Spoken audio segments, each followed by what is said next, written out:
Yo.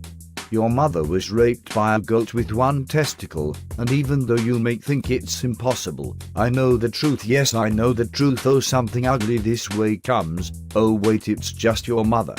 Your father got a beating by a penguin with a monkey wrench, but when he started bleeding he emitted such a foul stench that I lost my breakfast, and so did the penguin, and when we finished blowing chunks we went to get a snow cone.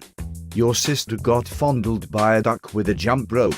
He tied her to a dryer, and her body he began to grope, but she moved her knee and kicked him in the Peter Pan. Then he died and turtles came and threw him in a dumpster. Your brother got a spanking by a guy in a clown suit, but he liked it so he laughed and he let out a super poot.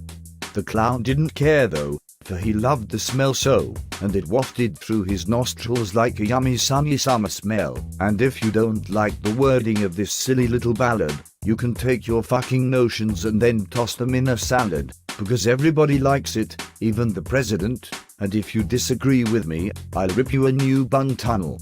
Word.